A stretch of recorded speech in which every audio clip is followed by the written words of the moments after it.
Throwdown Nation, we are live on a Sunday night.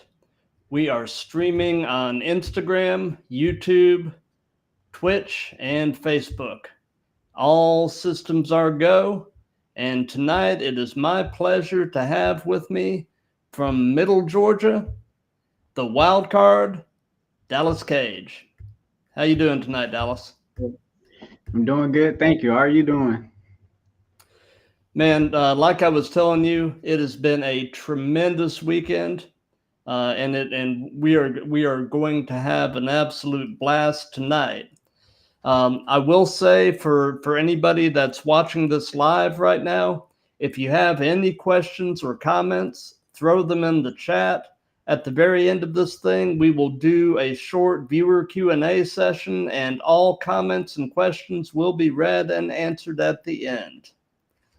So what we'll do is go ahead and get started with the first and the most obvious question, Dallas, and that is, how long have you been wrestling?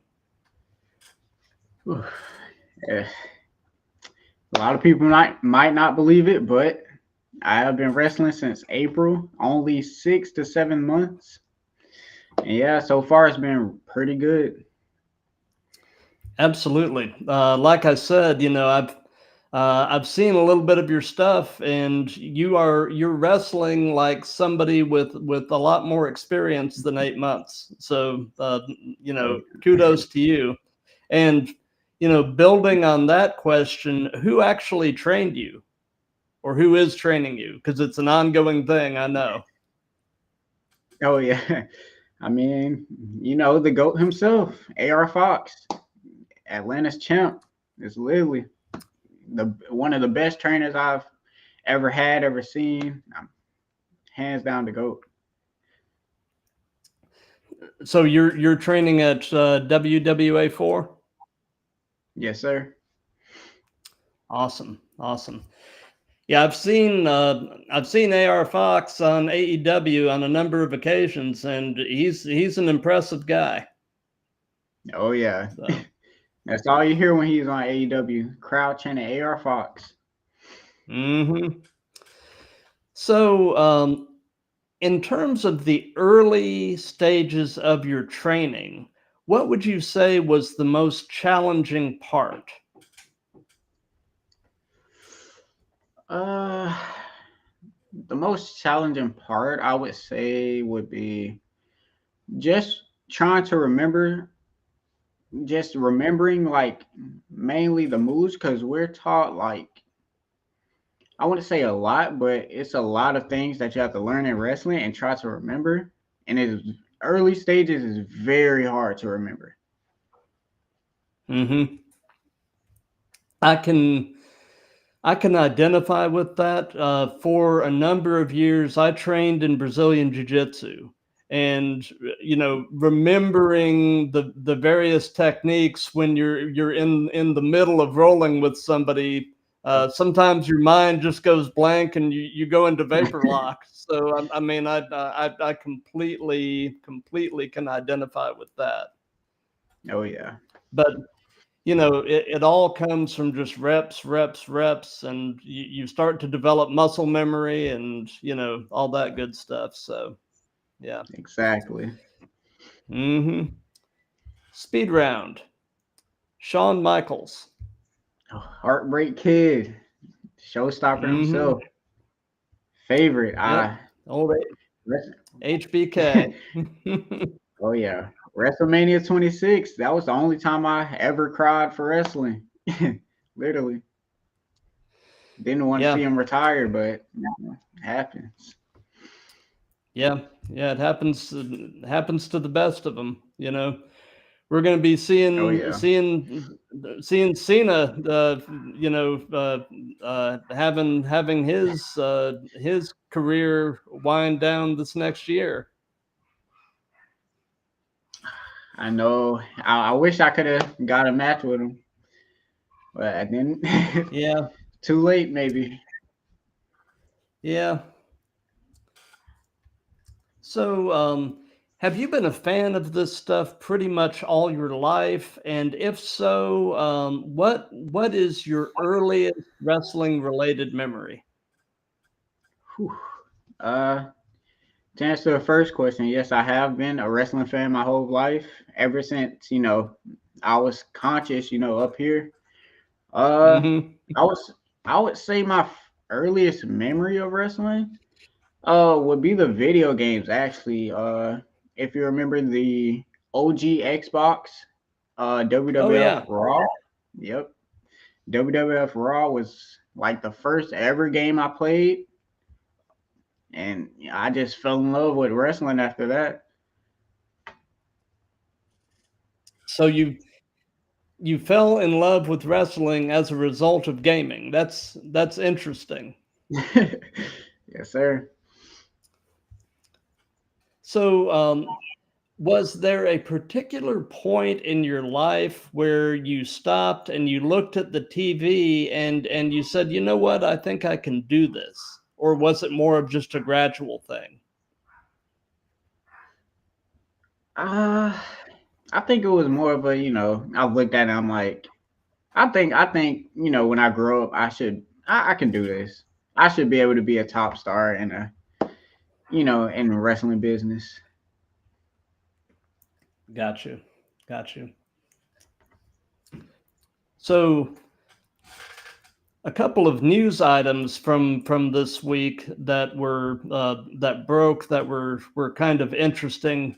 One of them comes from New Japan Wrestling, and that is that one of their talent, a guy by the name of El Phantasmo, has been diagnosed with cancer, and he's going to be taking an indefinite leave from New Japan. I don't know if you're familiar with El Phantasmo, but he is a talented guy. Oh yeah, I have heard of his name and I have seen clips of him, but that sucks to hear.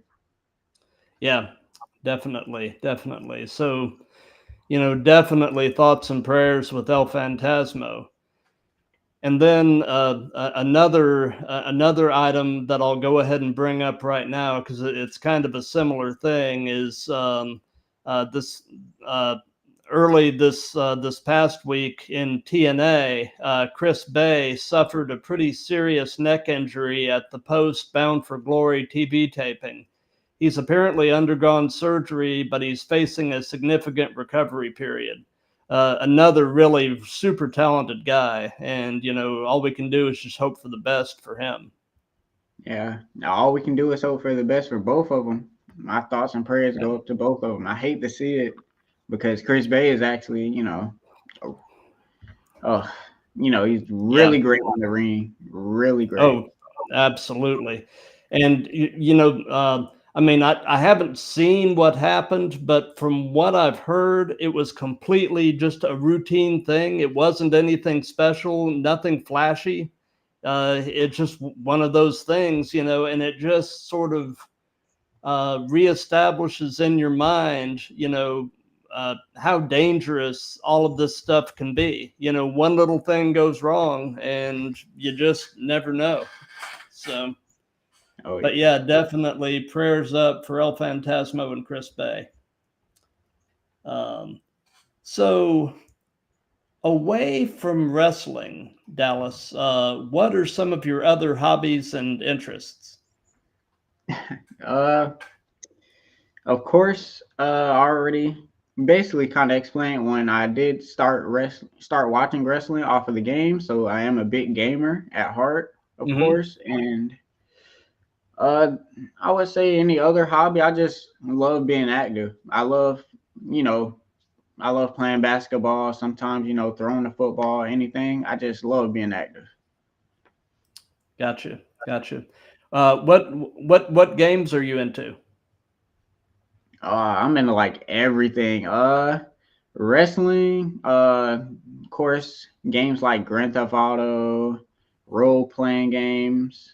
Uh, Big on Minecraft, of course. Top game, Apex Legends. I'm a big shooters type of guy, also.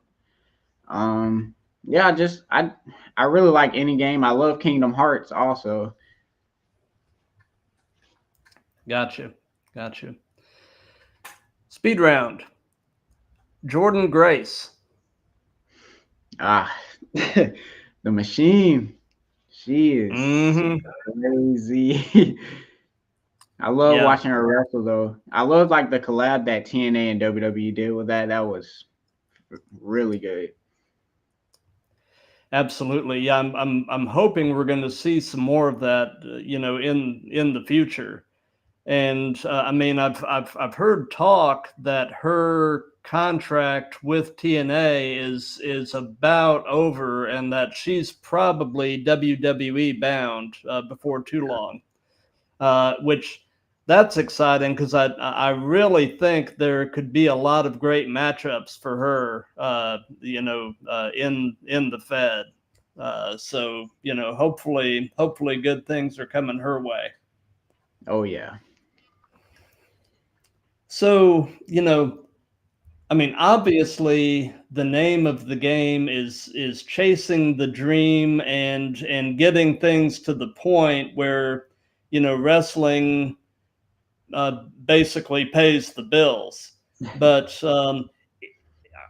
are you? I'm presuming at this point you're not there yet, and that you probably have some sort of a day job. Do you have a day job, and if so, just what is it? Um, yeah, I have a day job. I'm working on getting to the wrestling being the main thing, but I just work as a simple warehouse worker, and it Nothing wrong with that, man. yeah, it's pretty good. But sometimes it's like just waiting for that one chance to where I can just leave and make this the main career. It will be perfect. Absolutely. Keep chasing that dream, man. Never let Thank go you. of it. And have any of your coworkers at the warehouse come to see you wrestle? Um, not yet. I have had a couple. They checked my Instagram page and let me know like they wish they could come see me, but other than that, it's like not really. Gotcha. Gotcha. So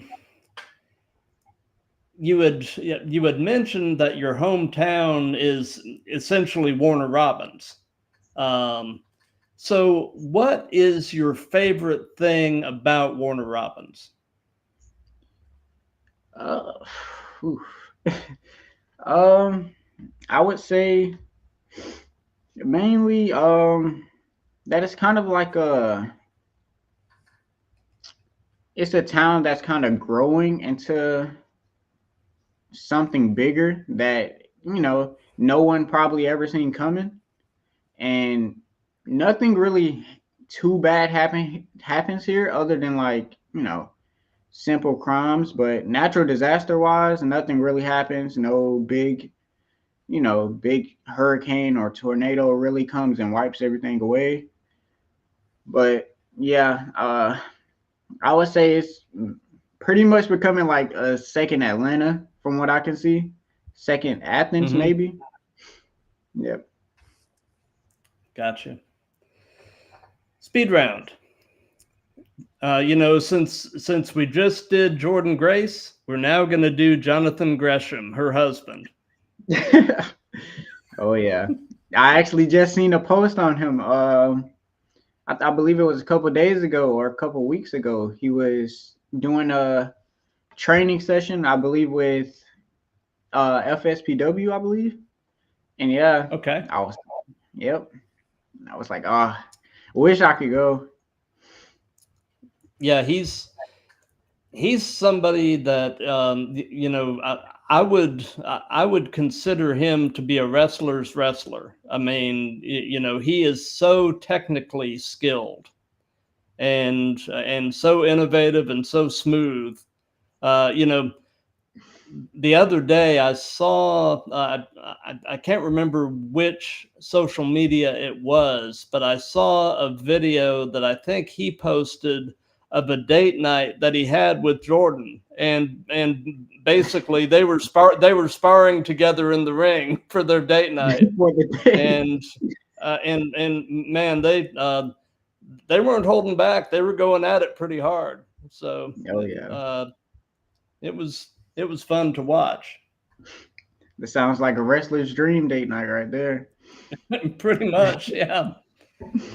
Uh, so they say that the best wrestling persona is essentially yourself turned up to 11. So tell me a bit about in-ring Dallas and kind of compare and contrast him with everyday you. Um, I could definitely say that it's more of like a kind of fire inside, like a never give up attitude. You won't see this coming type of move inside of the ring and outside of the ring. So kind of unpredictability. Gotcha. So tell us about your very first match. What was it like? How did it go? What were your thoughts going into it and your thoughts coming out of it? All of that stuff. Let's hear about the very first match. All right. First match. I'm fresh at the WWA 4, and I didn't think I was gonna get a match that night. I came in thinking I was just gonna watch, just watch, have a great time, and see what the other guys are doing and like how they do it. But Mm-hmm. yeah, Fox let me know.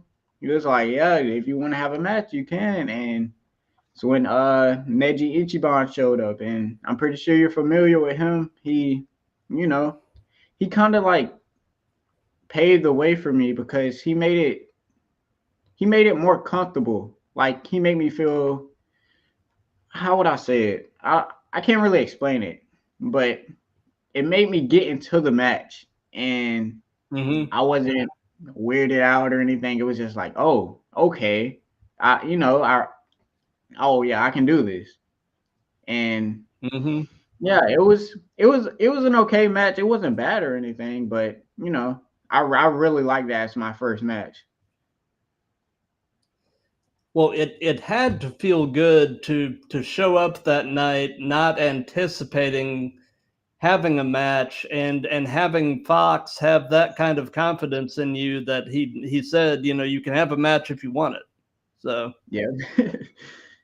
Yeah, it was nice to hear, and to the fact that it was to one of the A4 legends, Neji. It was crazy. mhm. So we've heard about the first match. Now tell us about your favorite match that you've been a part of. All right, that's gonna be hard because I have like a lot of favorite matches, but one I would Well, say it would. narrow it down to one or two. I mean, it. All right. I'll say my match with Grayson Pierce. I really liked the storytelling in that match and just how it went. And then also for the second one, I would go with the 6-man tag I had with me, Fox, and for Neji versus Grayson, Troy Carter, and I believe Takuri. That was a really fun match. Cool, cool. So, news item. This one pertains actually to Ring of Honor. There are rumors over the past few days that there is a TV deal for Ring of Honor that's apparently just about to be signed. Um, there's no real details as to which network it's with, whether it's going to be on a network or whether it's going to be on a streaming service. They don't really know, but I'm really excited because I was excited when Tony Khan announced that he'd bought Ring of Honor, but then for a long time it felt like Ring of Honor has kind of been in limbo to some extent. I mean it's out there, and they're still doing shows and doing pay-per-views, but to actually get them on some sort of a TV deal again, I think is an absolutely great thing because the old school Ring of Honor, man, some great stuff. Adam Cole, you know, uh, Kevin Owens before he was Kevin Owens, back when he was Kevin Steen, Seth Rollins back when he was Tyler Black. I mean, Oh there is yeah. so much great stuff, and just hopefully having Ring of Honor back on an upswing is a great thing. How do you feel about it? Oh yeah, I would love it. I kind of missed the. I was kind of like missing the early stages of ROH where it was like everyone was there, like El Generico, Kevin Steen, and Tyler Black. I kind of Oh missed that yeah, stage. I was kind of like a Young Bucks, Jay Lethal, Kyle O'Reilly type of era ROH. I believe they were still yeah, on TV then. I don't remember, but yeah, they were. Yeah. I would love to see Well, them back on TV. it's definitely worth your time to dig around on the web and see if you can find some of the really early Ring of Honor because there is so much great stuff. I Oh mean, yeah. yeah, I'm excited. I really hope the rumors are true and ROH gets back on something watchable. Oh yeah. Me too. So let's see here.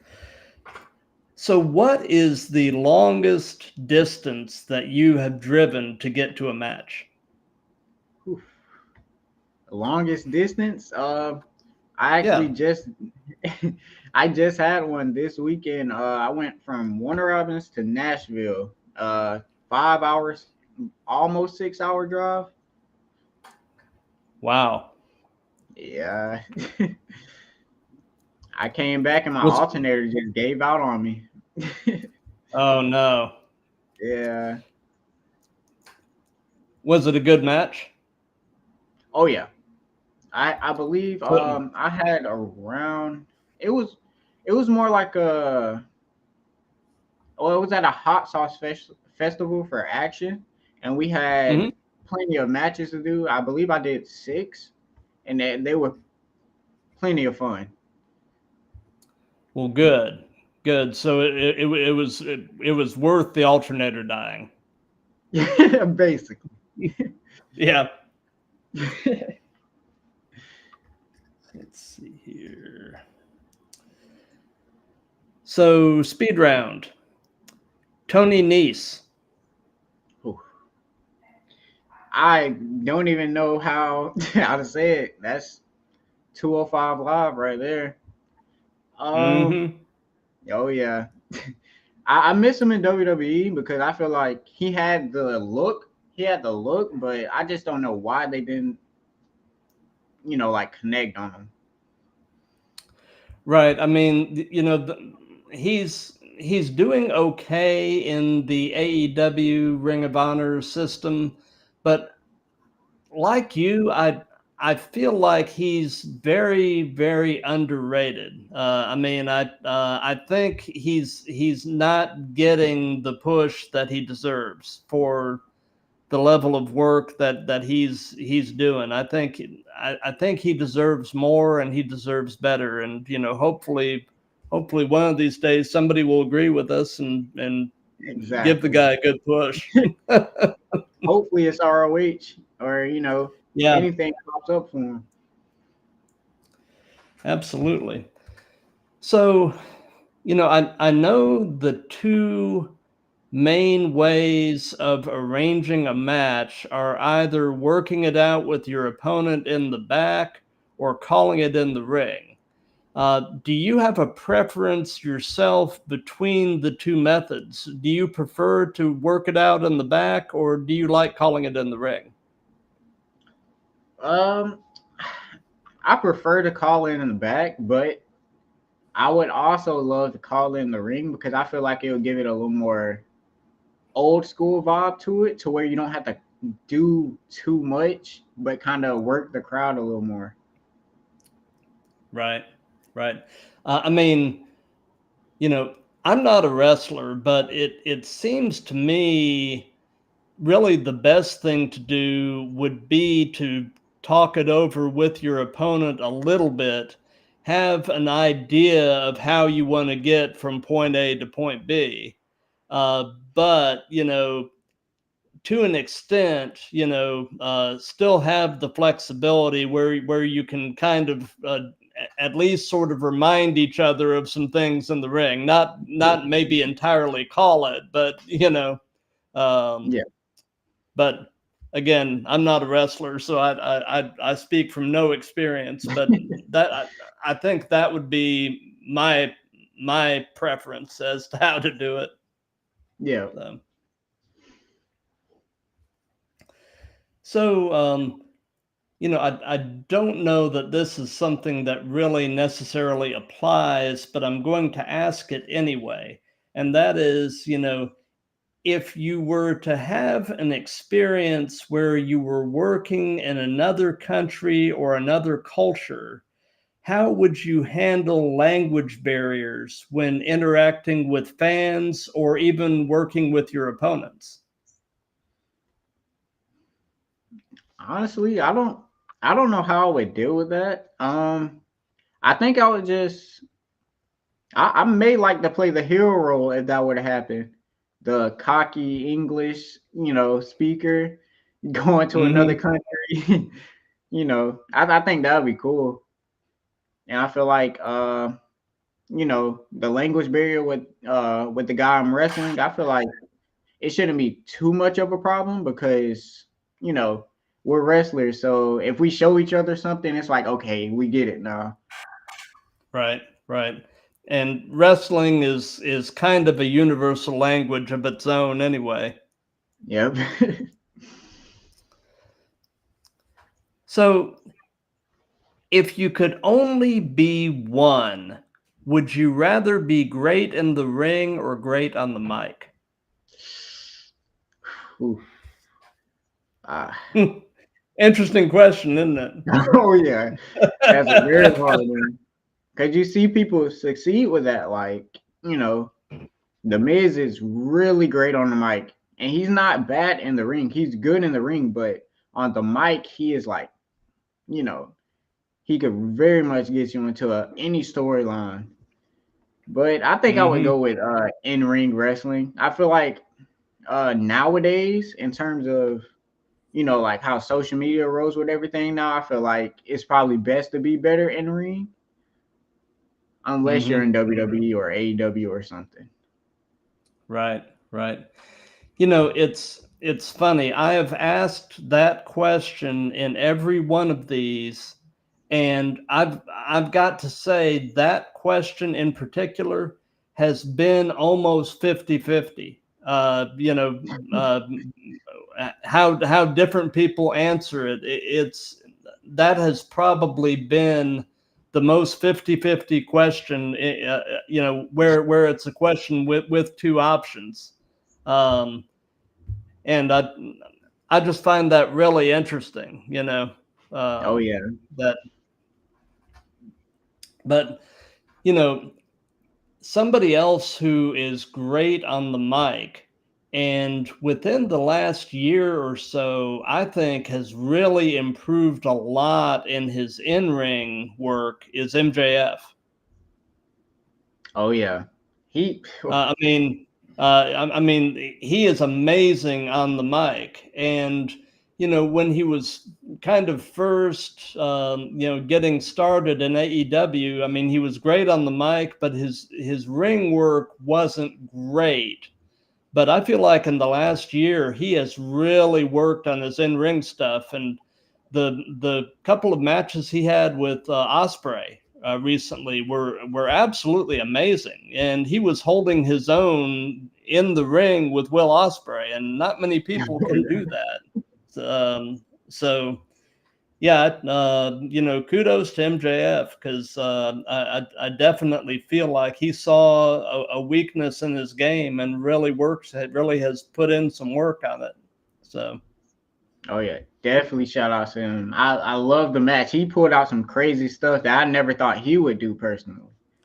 right. Right. So what, and this may not apply necessarily to you either, but it may. And I'm saying this just because, you know, you haven't been wrestling for that long. But what has been your most unusual encounter with a fan? I haven't really had one. Not Well, that yet. you know, do it long enough, and you will. I mean,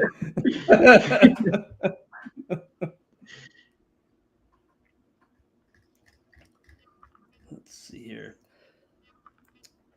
Speed round. Orange Cassidy. Fire. I love his gimmick. It does get a little repetitive sometimes, but I do love his gimmick. Yeah. Absolutely. So, do you have a preference yourself between working heel or babyface? If I could, I would work heel. I honestly love talking mess. I did it once already. I love talking mess to the crowd. It just, Mm-hmm. I don't know, it just fires you up even more. But working the baby face, it's pretty good. I actually love doing it also. But if I were to choose anyone, it would be heel. Gotcha.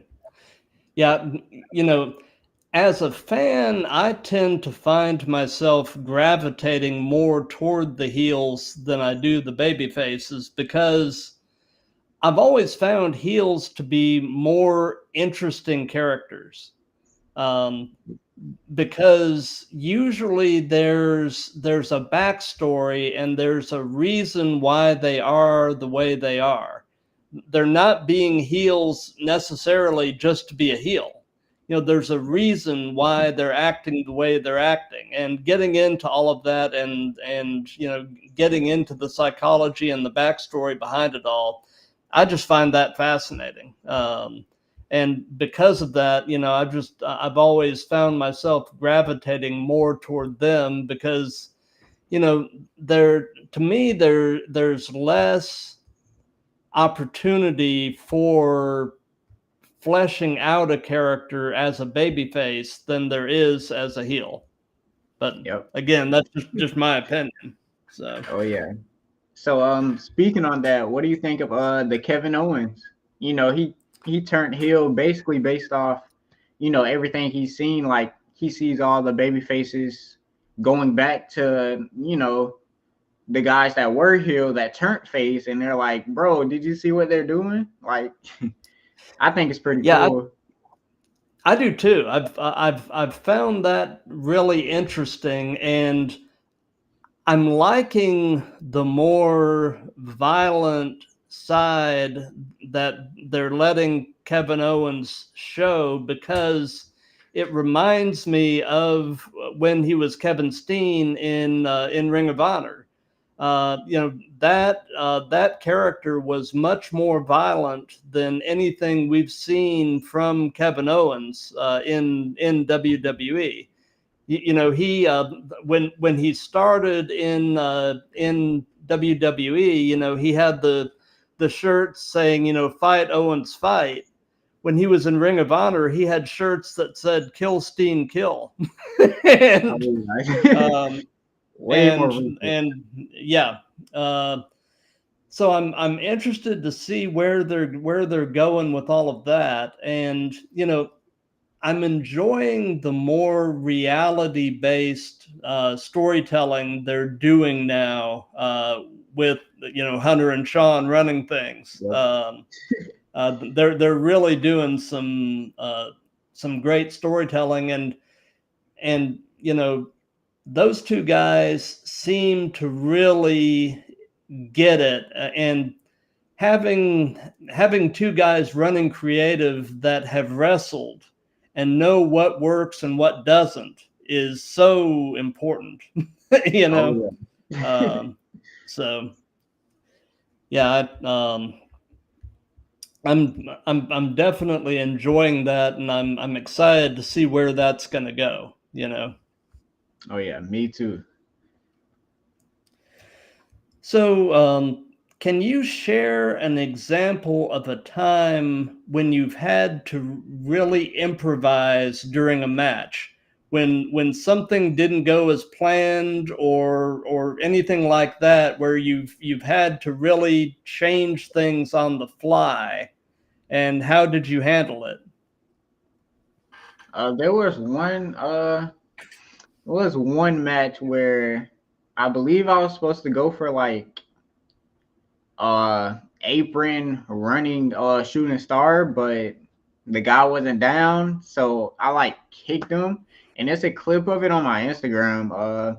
I kicked him, and then I went over to the other side, and I just moonsaulted onto the chairs. That was not supposed to Mm. happen. Not at all. Gotcha. Gotcha. It looks like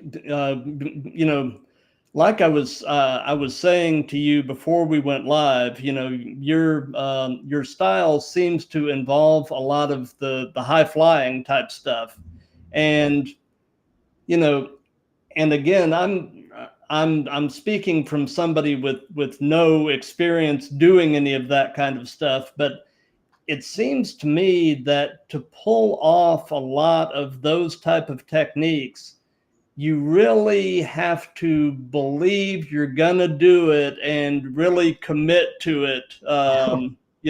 Otherwise, if you don't commit, you're going to end up hurting yourself or hurting your partner, your opponent. Um, Exactly. would you say that's pretty accurate? Oh yeah, that's very accurate.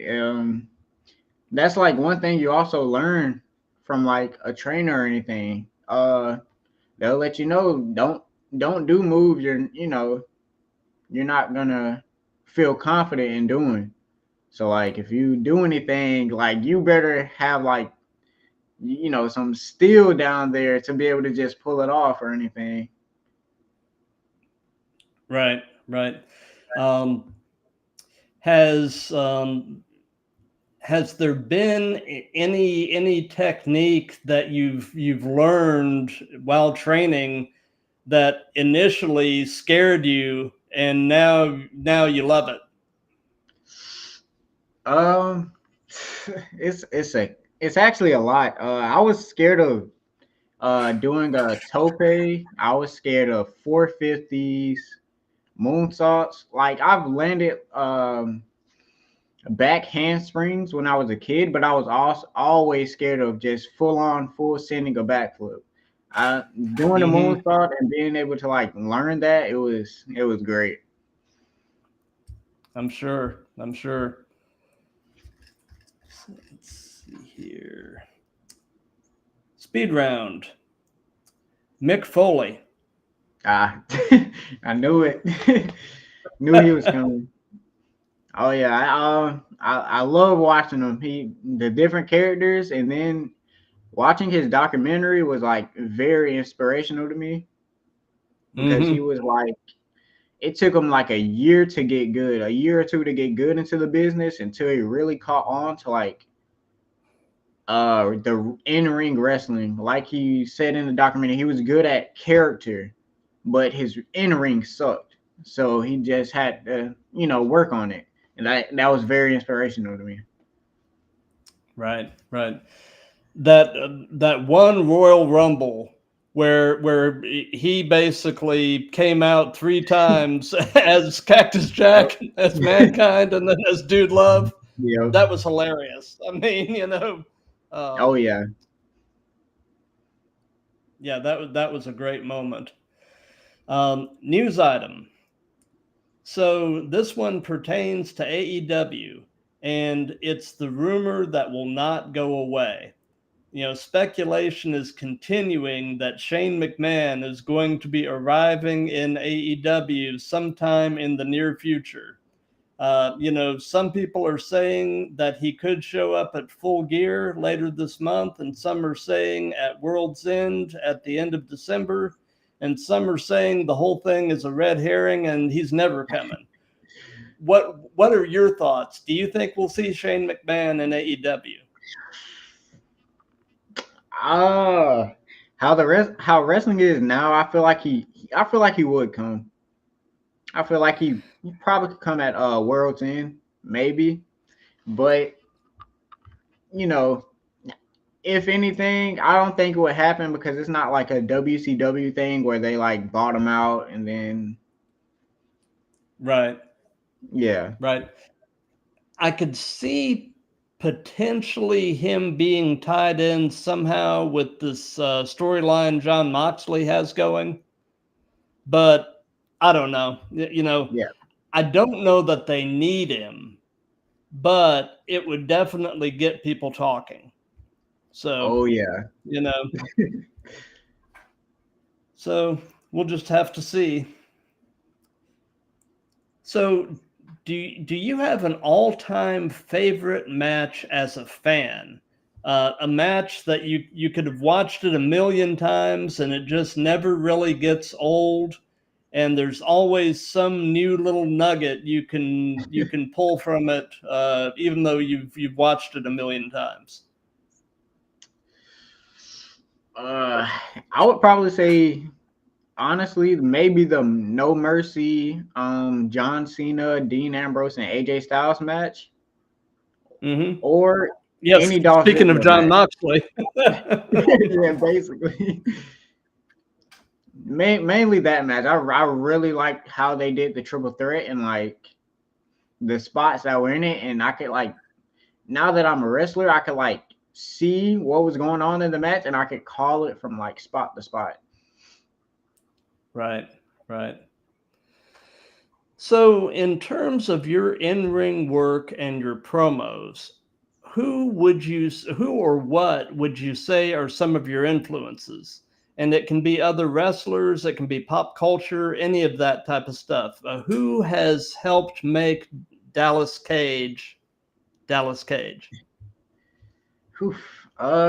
This is actually a pretty long list. Of course, you got AR Fox with the in ring and on mic ability. Mm-hmm. Shawn Michaels, of course, in ring and basically how he played the heel. I loved it, and back in the '90s and everything, it was just perfect to me. The Miz, I love his mic work. Uh, Anything like if I wanted to be anybody with like any mic skills, it would probably be the Miz because he will get you very angry at him. I've actually hated Mm-hmm. him. I've hated him when I was in elementary school, but when I got to like middle school, I'm like, oh, he's not bad. Uh, Dean Ambrose, of course, John Moxley, definitely. I Mm-hmm. love the lunatic character. That was Oh my yeah. favorite. Uh, that guy is intense. I Oh yeah, mean, loved it. And before I forget, Dolph Ziggler, Nick Nemeth, and AJ Styles, of mhm. course. Can't forget AJ. Oh yeah. No, another Georgia boy. Oh yeah.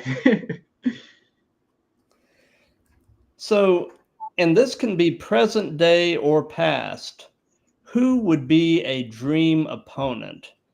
Who would Dallas Cage love to work? uh, hey, I want to be able to catch AJ before he retires. If I can, I want to be able to catch him before he retires. Well, based on what I've seen, I think you and AJ could tear the house down. Thank you. And I mean, he's getting up there in years for a wrestler, but I still feel like he's got a little more in the tank, so hopefully he'll stick around for at least a couple more years, so hopefully you can make your way in there and bag a match with him. Oh yeah, prepare for it. Hmm. So, you're a pretty young guy and you haven't been doing this that long, so this may not apply. But what hurts right now? Does anything hurt? Oh, Nothing at the moment. Maybe like my lower back sometimes. Not all the time, but that's mainly it. Gotcha. And this also may not apply, but I'll ask it anyway. And that is, what is the most significant injury that you've suffered either wrestling or training? Oh, I actually had a bruised jaw one time, and oh, it was bad. How'd that happen? I took a PK right to my jaw. Ooh. Oh yeah, it hurt bad. It happened early on in the match and I finished it, but after my face swelled, like it just swole. It was swollen bad. No doubt, no doubt. Speed, speed round. Dusty Rhodes. Fire. Mr. Polka Dots himself. I love his Yeah. gear. You hear a lot of things about him, around like the Georgia area, the southern actually, just the big Mm-hmm. South. Like you hear about him a lot, and like everything he's done for like wrestling and NWA and everything is crazy. Oh yeah. I mean, and it's been cool seeing Cody, have the success that he's having, and be able to do some of the things that, because of booking decisions at the time, that Dusty was never able to officially win a belt in WWF at the time. And it's just really cool to see Cody get to do some of that in his dad's honor. So Oh yeah, that and Goldust too. Actually, been able to collect the tag titles in AEW. I think that was pretty good. absolutely. So what are your thoughts in general on the current state of the business? It's kind of mixed. I don't really like the social media side to where it's like kayfabe is kind of being broken a little, and like the fans are into it a little more. And I don't know how I feel on that personally, but it happens. But yeah, I feel like it's doing really good, especially the peak of it. The Roman Reigns bloodline, that was, oh yeah. Yeah, yeah. I'll agree with you. To some extent about what you were saying about social media and the dirt sheets and everything else.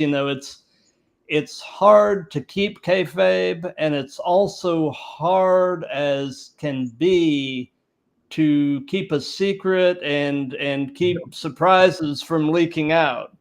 Oh yeah. So on the rare occasion that they can truly pull off a surprise anymore, it's exciting. Oh yeah.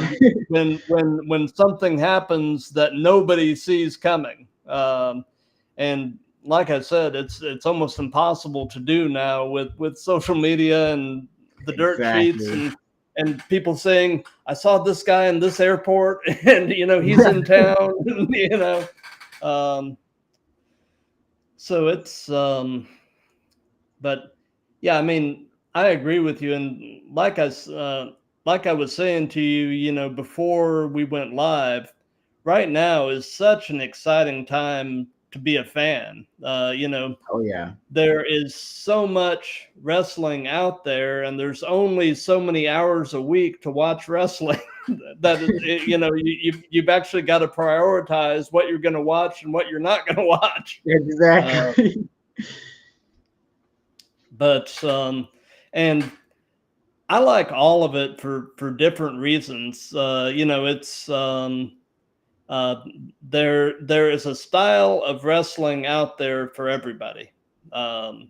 and you don't have to like all of it, but the tribalism among fans right now is something I find kind of discouraging, where people are like, I'm an AEW fan, so I hate anything WWE does, or vice versa, or, you know, like what you like, but, don't pull for a company to fail Yeah, just because they're not your company. Um, exactly. so, but I'll get off my soapbox on that. uh, tribalism among fans is just kind of a pet peeve of mine. So, Yeah. so do you currently have, I guess, for lack of a better term, an arch nemesis? Somebody that is sort of the person that you have really good chemistry with in the ring, that you like being on the opposite side with. So do you have somebody like that you enjoy working against? Um, definitely. Anybody in the Fade area at WWE 4 and Grayson Pierce, like I don't know, he just brings out like that fire in you. He kind of reminds me of like a younger Shawn Michaels. Oh, that's high praise. Oh yeah, I'll have to try to get him on the show. definitely. So, you're still a pretty young guy, um, but knowing everything that you know now, if you could give any advice to your younger self, what would it be? Um, study wrestling a little more, like the history, and start a little bit earlier. I feel like I started a little later because I like didn't really know what I kind of wanted to do after high school, but yeah, just start a little earlier and gain a little bit more knowledge on wrestling so I can come in a little more prepared than I was. Gotcha. And this kind of ties in with that, but do you have any advice for any young folks that are looking to break into the business, aside from seek out AR Fox? aside, aside from that, I guess if you do choose any school, just listen and learn and actually like try to put your ego aside at practice so you can get better in ring rather than having an ego during practice and now it's like you're holding everybody back because even yourself because you're not trying to learn anything, you just think you're good at everything. Gotcha. So we sort of touched on this a little bit earlier, but I'll ask this anyway, and it's kind of a two-part question, and that is, do you have an absolute favorite move to do, something you really enjoy doing? And on the flip side of that, is there a move that you won't do, or at least would rather not do? And that can be giving or receiving. Okay. I would say my favorite move to do at the moment honestly would probably be something simple. I really love doing the 450. I don't know why. Like I don't usually land it. I'll usually like land it on my feet and like I'll usually get like burned out or something. Like somebody would just knock me out right out there. But I love doing the 450. Um, a move I just can't do right now. I can't bring myself to do is the imploding 450, the 054, the Mustafa Mhm. Ali. Yeah, I would love to do that move. I just can't bring myself to do it. And one Absolutely. move, oh yeah, one move I hate taking. Well, since I'm early, I don't really have a move I hate taking. Probably a big spine buster. That Mm-hmm. first time I took it at practice, knocked the wind out of me. I believe it. I believe it. You know, um, my opinion, I think Arn Anderson had the best spine buster of all time. I mean, Oh yeah, I don't know if you've studied Arn Anderson, you know he was Mr. Spinebuster back in the day, and oh yeah, I seen it. man, Oh yeah. man, he was. Um, you know, somebody else I could see you having some great matches with is Ricochet. Oh yeah. Uh, I think you guys, your styles might actually kind of cancel each other out, but I mean, it would be fun to watch, you know, Yeah, a or a triple threat with you, Ricochet, and Osprey. that would be crazy. That'd be wild, man. I would love it actually. So, do you have any pre-match traditions? Any things that you try to do consistently before you walk through the curtain? Usually I'll mainly like jog kind of back and forth, like getting the adrenaline like pushing through me, or Hmm. like while I'm doing that, I'll usually like if you remember CM Punk's old theme song, "This Fire Burns." I usually just Yeah, like sing that to myself in my head, and I'm like, okay, I got to get myself pumped. gotcha, gotcha. Well, something that we've done in all of these, and it's just been kind of fun, is we've let the current guest pose a question for the next guest.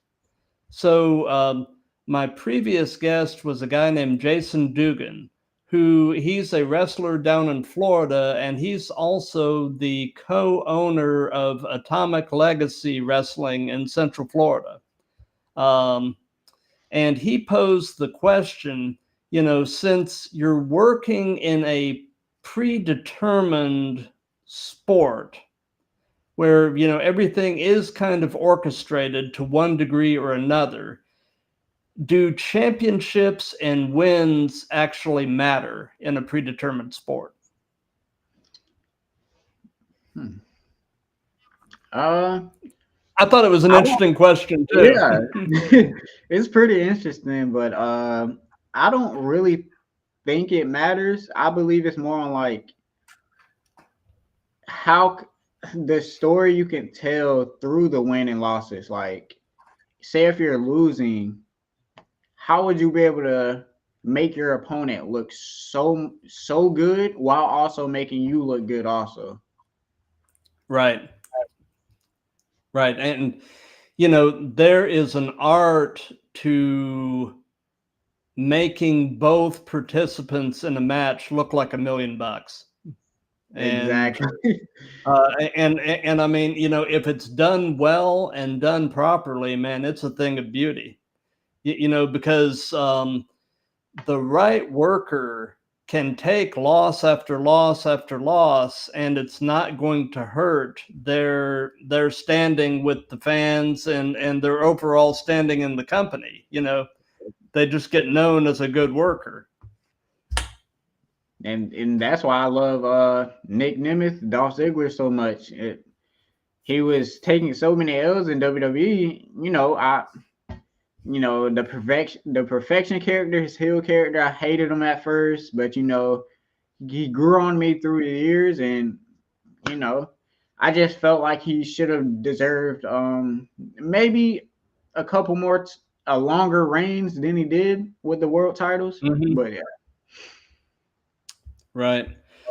Yeah, I've really been enjoying his work in TNA recently, and also, you know, I don't know if you've had an opportunity to listen to Busted Open Radio, um, but he usually on Fridays he is a co-host on the Busted Open radio show on Sirius XM, and he's usually in there with Dave LaGreca, who is the primary host, and usually he's in there with one or two others, and he is actually a really personable, really smart guy with a lot of insight on the business. So I always look forward to hearing at least a little bit of it on Friday and just hearing what Nick's got to say. Oh yeah, I definitely got to start checking him out because he's like one of my, inspirations for wrestling. He really got me back into it. So it was just like, I definitely got to start checking out those. So we're getting toward the end of things now. So do you have any upcoming shows or anything at all that you'd like to give some hype to? There's one show that I have booked. It's on November 30th for DWA. Um, I have to check my phone real quick to see where it is, but I believe it's in like Griffin, Georgia. And yeah. Okay. Very cool. Very cool. Um, so as far as what we've got coming up this week on Wednesday, November 6th at 7 p.m. Eastern, I've got episode 46 of the Throwdown, and my guest that night is going to be another Georgia-based wrestler, the Big Don Cameron. Oh yeah. Yeah, he's another. I believe he's another WWA 4 guy. Oh yeah, definitely. He's really good. It's I love his character. I love his theme song. It's just like such an attachment like to a character is crazy. And then on Thursday, the 7th, also at 7 p.m. Eastern, I'm going to be live with episode 47. And that night, I'm going to have a Florida-based wrestler, the entitled millennial Forrest Nystrom. And he is a character. I'm definitely looking forward to having him on. I actually had kind of his arch rival on recently, and Forrest managed to figure out a way to actually invade the stream, and and he showed up in the middle of things, and they got to talking smack to each other, so it was it was kind of fun. So yeah, so we'll see what happens on Thursday. You never know what's going to happen from one moment to the next. But Dallas, I want to thank you for your time. This has been an absolute blast. I do have a quick question I'll ask you, and that is, where did the wild card moniker come from? I promise I didn't steal it from Bobby, but I actually got it from I'm a big anime watcher, so I got it from this anime manga called Blue Lock.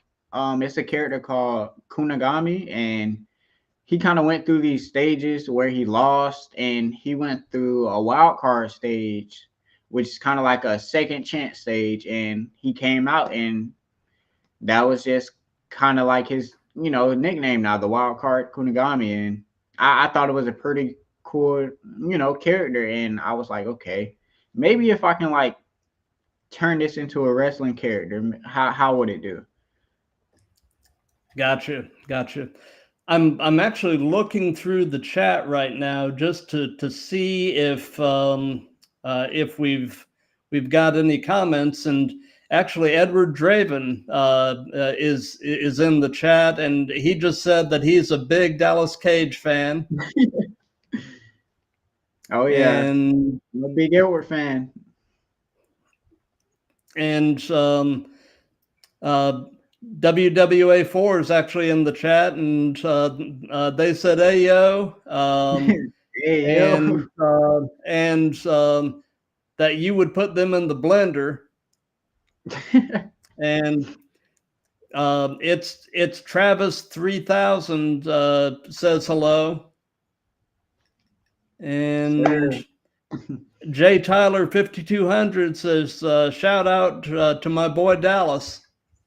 Yes, sir. Shout out to Jay Tyler, man. Shout out to the guys at Fade Well, area. absolutely. And, you know, I've got to say to everybody that's been watching this live, thank you. You know, if you like what we've got going here, please spread the word. This thing is really taking on a life of its own. I'm completely booked up for the month of November, and I'm already starting to have slots filling up for December. The second half of December, the show is actually going to go into hiatus for a couple of weeks for the holidays, but we'll be returning with a vengeance, you know, after the first of the year. So definitely excited about that. If y'all have a second, definitely check out my link tree, which has my other socials. I'm actually putting the QR code for my link tree up on the screen. It's got all of my different social media. So if you wouldn't mind just checking all that stuff out and just you know, following me on my other social media, that would be great. And so anyway,